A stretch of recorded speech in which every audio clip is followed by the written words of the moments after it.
Salut à tous, alors c'est Frédéric Delavier. Alors ce soir, je voulais faire une petite vidéo sur l'Islande et sur les strongmen.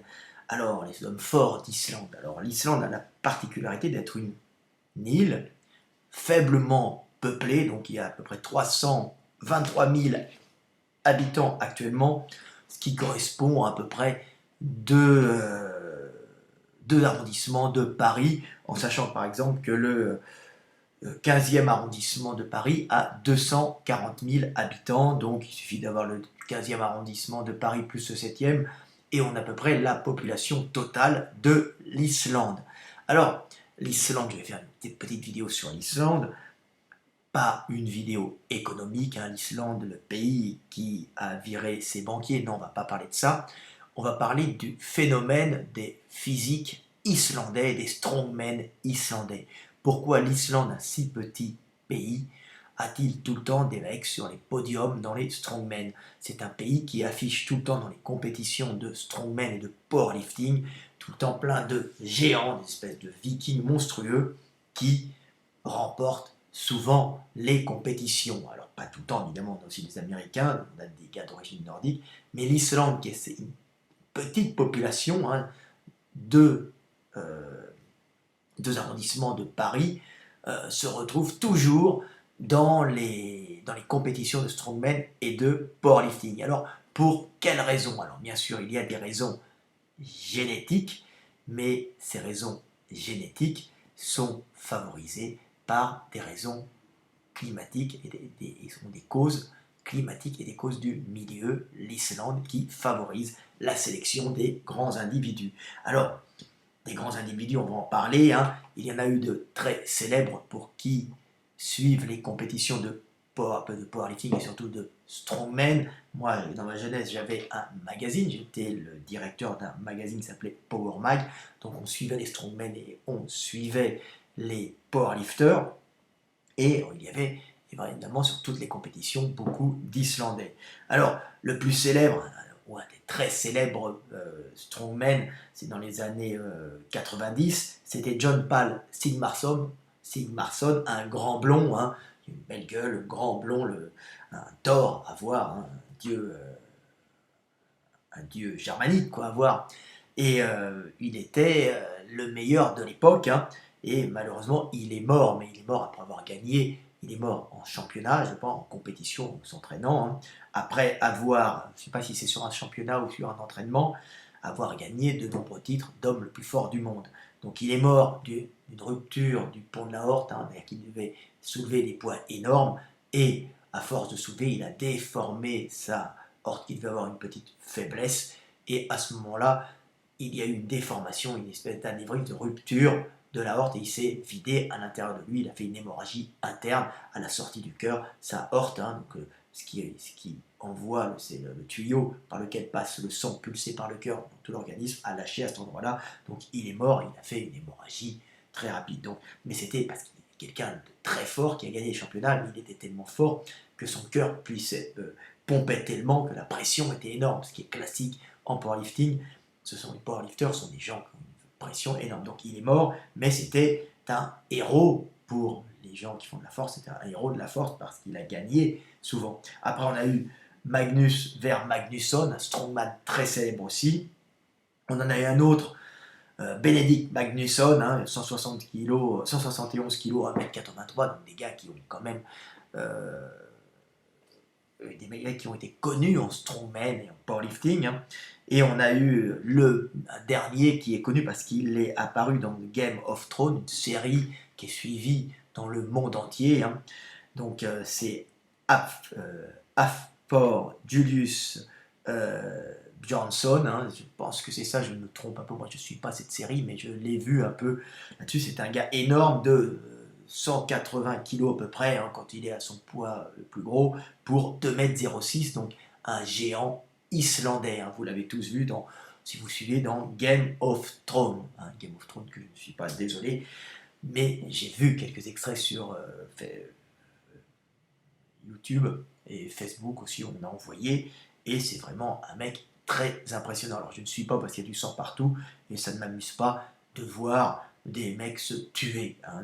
Surtout que la plupart des gens qui regardent les mecs se tuer sont incapables d'agir dans la vie réelle. Alors moi, étant capable d'agir dans la vie réelle, ça ne m'intéresse pas de me faire peur et d'avoir des émotions en regardant du sang couler, même si la série est bien. Donc voilà, c'est quand même un géant qui est acteur, un géant qui a été aussi strongman, qui a fait des championnats de strongman, donc un monstre, il avait fait du basket avant, ce Johnson. Mais donc, ils sont énormes, donc on peut s'apercevoir qu'il y a en Islande des gens énormes. Et comment se fait-il que l'Islande, ce petit pays de 320 000 habitants, 323 000 exactement, génère autant de strongmen? Alors on peut dire qu'il y a une cause climatique, bien sûr. On se fait un peu chier l'hiver, donc on va en salle de gym, comme c'est chauffé pas très cher par l'énergie qui vient du sol, par l'eau, hein, l'énergie, comment on appelle ça, géothermique, hein, souvent. Donc il y a en Islande une facilité à se chauffer avec la géothermie, donc ça coûte pas cher, on peut avoir de bonnes salles de gym bien chauffées, donc au lieu de se faire chier, ben, on va, dans ces hivers un peu rigoureux, s'entraîner en salle de gym. Donc il y a une petite cause culturelle, mais il y a aussi une cause génétique qui est due justement à la sélection des individus les plus balèzes. Alors déjà, ceux qui sont arrivés là-bas, c'était des vikings, hein, c'est des descendants de vikings, de marins, hein. Donc, ils étaient déjà des gens très grands avec une sélection des individus bien alimentés, bien nourris, avec beaucoup de lait, beaucoup de poissons, donc très protéinés. Et là-bas, ben, ils se sont retrouvés encore en faisant de l'élevage avec beaucoup de protéines. Donc il faut savoir qu'en Islande, il y a beaucoup d'élevage bovin, donc des vaches. Il y a aussi des moutons. L'élevage traditionnel, c'est le mouton en Islande, le mouton et la pêche aussi, parce que les gens ont travaillé, il y a eu une petite ère glaciaire à un certain moment, hein, après la colonisation de l'Islande. Hein. Donc les gens qui faisaient de l'élevage se sont remis vers la pêche. Donc il y a eu la culture traditionnelle s'est mise dans la pêche, hein, donc il y a eu beaucoup de pêche, de firmes de pêche, non, de gens qui se sont mis dans la pêche pour compenser ces terres, ces petites terres glaciaires où il n'y a pas pu, on pouvait moins bien faire de l'élevage, mais donc il y a toujours eu cet apport calorique, et ensuite on a pu continuer quand même l'élevage de moutons. Pourquoi? Parce que l'Islande, c'est pas un pays avec des arbres partout et très vert, on va dire, c'est pas un pays arboré, hein, c'est plutôt un pays avec beaucoup de plaines herbeuses, de graminées. Alors c'est vrai que les chevaux, il y a beaucoup de chevaux en Islande parce que c'est adapté, la nourriture, les grandes plaines sont adaptées aux chevaux qui mangent des herbes un peu hautes, mais on peut aussi avoir beaucoup de bovins. Alors on se retrouve avec beaucoup de moutons, beaucoup de poissons du coup à cause justement du fait que les gens ont dû à cause de ces terres glaciaires se remettre à la pêche, donc il y a une industrie de la pêche qui s'est formée à ce moment-là.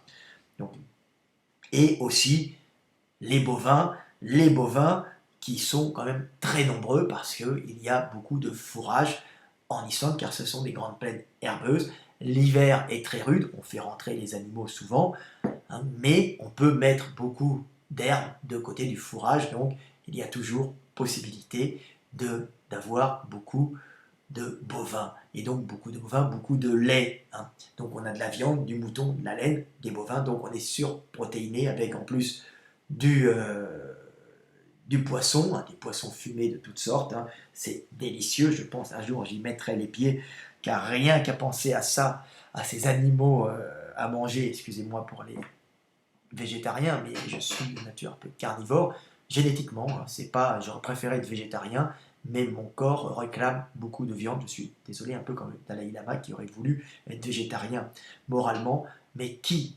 génétiquement, moi aussi, je suis un mangeur de viande, malheureusement, mais c'est Dieu qui m'a fait comme ça, donc je suis la voix de Dieu. Je mange de la viande.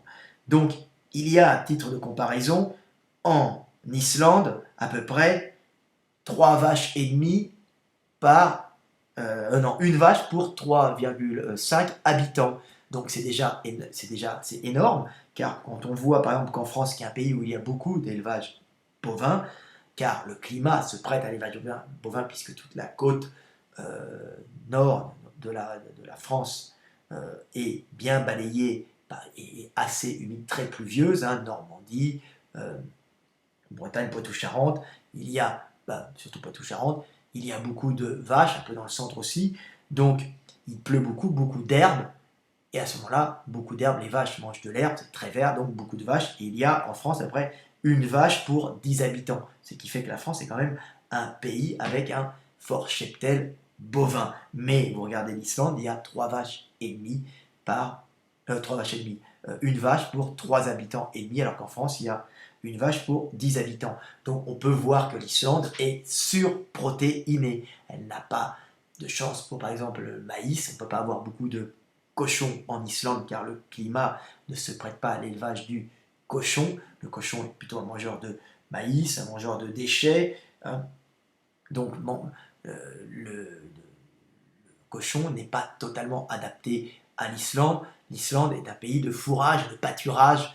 Hein. Donc c'est le pâturage, donc il faut régler. Évidemment, il y a un long hiver, mais on peut régler ça.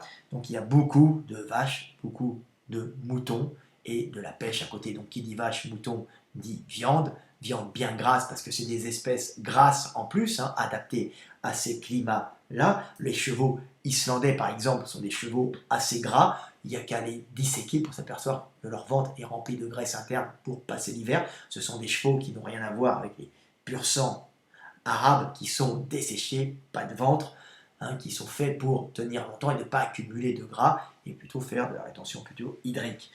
Voilà, donc on peut s'apercevoir que les Islandais mangent beaucoup de viande et aussi boivent beaucoup de lait. Alors le lait est un poison, mais les Islandais, pour eux, c'est fondamental. Vous comprenez? Car l'Islandais est grand et l'Islandais n'a pas de problème d'assimilation du lactose. Tous les Islandais doivent avoir l'enzyme lactase à fond la caisse, hein, un peu comme les Maasai, parce que c'est un peuple qui a basé sa survie en partie sur le lait. Alors traditionnellement, les Islandais mangent une espèce de yaourt, le skyr, je crois, c'est un yaourt un peu plus consistant dans lequel on peut mettre sûrement des myrtilles, il doit y avoir pas mal de myrtilles là-bas, ça doit être bon. Donc on se retrouve avec des gens surprotéinés et avec beaucoup de graisse animale. Donc en plus dans le lait, il y a des choses pour faire, il y a des hormones pour faire pousser les hommes. Donc il y a une sélection sur les individus les plus grands. C'est-à-dire que les individus les plus grands ne vont pas être, les individus qui ont une programmation génétique pour être grands ne vont pas être carencés car ils vont avoir trouvé assez de gras et assez de protéines pour pouvoir bâtir leur organisme programmé pour être grand, tout simplement. Donc il y a une programmation génétique des individus, il y a une sélection, si vous voulez. Il n'y a pas de sélection sur les petits, et les grands, dans ce cas-là, n'ont pas de problème pour survivre en Islande, vu qu'il y a beaucoup de protéines. Où ça pose un problème, quand il y a des grands, c'est quand il y a des crises alimentaires, quand il y a des crises caloriques, des crises alimentaires. Les grands qui ont des gros moteurs, qui consomment beaucoup, et qui ont, en général, quand ils sont jeunes, une programmation génétique pour pousser en hauteur, se retrouvent carencés s'il n'y a pas beaucoup à manger à cause d'une crise calorique, hein, une crise alimentaire, et vont, dans ce cas-là, faire des carences alimentaires avec du rachitisme, et parfois aussi avec une baisse du système immunitaire, parce que l'organisme, pour survivre, va pomper dans ses réserves et ils peuvent plus facilement mourir de maladies l'hiver ou d'autres maladies. Donc les grands en général partent très vite quand il y a des crises alimentaires parce qu'ils consomment beaucoup d'énergie et se retrouvent à court de nutriments beaucoup plus tôt que les petits. C'est pour ça que même dans les camps de concentration russes ou allemands, tout le monde savait que quand il y avait un grand balèze qui arrivait, il n'allait pas faire long feu. Et oui, il allait au régime partir avant les autres. Comme je dis tout le temps, ce sont les mecs de taille moyenne, un peu grassouillets à métabolisme lent, qui survivent en cas de carence. Mais quand il n'y a pas de carence, les grands sont favorisés. Favorisés pourquoi? Parce qu'un mec balèze pourra toujours évincer un rachot quand il voudra aborder une jeune femme. Et puis de toute façon, au travail, ça sera tout le temps plus efficace pour aller labourer ou pour aller pêcher. C'est tout le temps mieux d'avoir un mec costaud. Là où le mec costaud est pas efficace, c'est quand il y a pénurie calorique, à ce moment-là, il vaut mieux des moyens. Donc voilà pourquoi en Islande il y a des grands, parce que c'est un pays qui n'est pas carencé. Les gars qui sont arrivés là-bas, les Vikings, étaient déjà grands, ce n'étaient pas des carencés. Et en plus, ils se sont retrouvés suralimentés en graisse animale et en protéines animales, donc des mecs grands. Alors les végétariens vont dire que la viande, c'est pas bien de manger de la viande, c'est immoral, et que le lait, c'est dangereux. Certains vont dire aussi que le lait, c'est dangereux, euh, c'est mauvais pour la santé, on va faire de l'ostéoporose. Et je vais quand même vous expliquer encore une fois que le lait, c'est dangereux pour la santé si vous n'êtes pas programmé pour l'assimiler, tout simplement. Et il y a des gens comme ces Islandais, c'est l'exemple extrême bien sûr, qui ont un besoin de lait dans leur alimentation, et si vous les privez de lait, vous en faites des végétariens ou des véganes New Age, et ben, ils vont faire des carences alimentaires, ils vont être très malades, tout simplement. Voilà, ils ont besoin de beaucoup de protéines animales pour bâtir leur corps programmé pour être grand et costaud. Ils ne sont pas programmés pour être petits, donc ils ont une programmation génétique, sélection sur les grands. Et si on ne leur donne pas d'alimentation riche, ils risquent d'avoir des problèmes. Et si on ne leur donne pas beaucoup de protéines animales, ils risquent d'avoir des problèmes tout simplement. Alors qu'un petit Indien du sud de l'Inde, c'est l'inverse. Si vous le nourrissez avec beaucoup de viande, comme ce sont des gens qui ont été sélectionnés pour marcher, si vous voulez, avec une alimentation végétarienne, hein, ils n'ont pas, bon, c'est des gens, une sélection sur les individus assimilant le mieux les protéines végétales et les graisses végétales, hein, ils sont capables de métaboliser certains acides gras essentiels à partir des acides gras végétaux, hein. Donc c'est quelque chose de formidable, hein. Vous voyez, c'est des adaptations millénaires même, hein. Alors que nous, nos Islandais, ne sont pas capables de métaboliser certains acides gras, ils sont obligés de les prendre directement sur les animaux, hein. Ils ne peuvent pas les faire eux-mêmes. Alors que les Indiens d'Inde bien sûr, eux peuvent assimiler, peuvent métaboliser certains acides gras directement à partir de certaines graisses animales. Mais si on leur donne à manger trop de viande et trop d'acide gras animal, ben, ils vont faire du cholestérol, ils vont créer, je crois, de l'acide arachidonique, je crois, hein, j'avais lu l'article, c'était une très bonne recherche, je ne me souviens plus de quelle université, et ils vont avoir même des problèmes de côlon, des risques de cancer du système digestif, des risques d'artérosclérose, des risques de, de dégradation des artères et des vaisseaux par accumulation de gras, et en plus ils vont avoir un problème de filtration des protéines par leurs reins qui ne sont pas adaptés à une nourriture très riche en protéines. Donc vous voyez, peut être végétarien celui qui a la génétique d'un végétarien, alors que certains peuples ont besoin de manger de la viande et de la graisse animale et du lait, tout simplement. Donc il n'y a pas une alimentation pour tout le monde, c'est comme l'entraînement, il y a des alimentations, il faut choisir celle qui vous va. Alors ça ne sert à rien de bouffer plein de viande quand ce n'est pas votre morphologie, votre biologie, hein, vous n'avez pas cette génétique, mais ça sert à rien de devenir végétarien quand vous êtes quelqu'un qui a besoin de manger beaucoup de viande. Et même pour le lait, certaines personnes ont un besoin de lait et d'autres n'en ont pas besoin. Tout ça dépend des sélections qu'il y a eu sur vos ancêtres, sélections alimentaires, des adaptations au milieu, tout simplement. Donc voilà pourquoi les Islandais sont balèzes, parce que ça fait des générations qui sont costauds et suralimentés, donc ça génère des costauds, des grands balèzes, ça fait des générations qui sont suralimentés en graisse animale, en mouton, en lait et en bœuf et en poisson. Voilà, c'était ce que je voulais dire. Alors maintenant, vous savez qu'il y a des gens qui ont besoin de manger beaucoup, et d'autres parce qu'ils ont une génétique à être grande, comme les Islandais, et d'autres qui n'ont pas besoin de manger beaucoup de viande et beaucoup de graisses animales qui peuvent métaboliser eux-mêmes ces graisses à partir des végétaux. Donc voilà, donc maintenant, si vous êtes bio, vegan, hein, vous saurez que tout le monde ne peut pas l'être et qu'il faut bien faire attention en fonction de vos origines. Alors il y a beaucoup de gens qui peuvent maintenant, on peut être bio et vegan, parce que si on arrive à doser les acides gras essentiels dans les végétaux et les protéines en faisant des mélanges de végétaux vous apportant une bonne composition d'acides aminés, on peut y arriver, mais c'est quand même le parcours du combattant et certaines personnes n'ont juste qu'à passer au lait. Alors bien sûr, c'est pas pour ça qu'il faut prendre du lait de mauvaise qualité ou de la viande de merde, hein. Il y a bien sûr ce problème, mais c'est simplement pour vous dire que certaines personnes sont adaptées à ça. C'est pour ça que nous avons beaucoup d'Islandais champions de strongmen. Est-ce que j'ai tout dit? Je regarde. Ben non, voilà, c'est à peu près tout ce que j'avais à dire. Voilà. Ah, dernier petit truc sur les pygmées. Pourquoi les pygmées sont petits? Parce ils vivent dans des pays en carence alimentaire. Non, pas du tout. C'est une autre cause de sélection naturelle. On va terminer après les Islandais sur les pygmées. C'est parce que les pygmées vivent dans un milieu où il y a beaucoup de bactéries, beaucoup de parasites et beaucoup de virus qui sont adaptés aux hommes et à d'autres hôtes, puisque l'Afrique est le berceau de l'humanité, donc il y a, en plus c'est sous les tropiques, c'est équatorial, donc il y a une luxuriance de la nature, mais aussi donc, une quantité de protéines animales accessibles aux pygmées, donc énorme, donc il devrait être très grand. Malheureusement, il y a aussi beaucoup de bactéries, beaucoup de virus, beaucoup de parasites en tout genre. Donc, pour faire de la diversité génétique, la nature a optimisé en forêt le fait que, bah écoutez, il vaut mieux être pour le même kilo de pygmées au kilomètre carré, bah, il vaut mieux être plus de pygmées que quelques grands pygmées.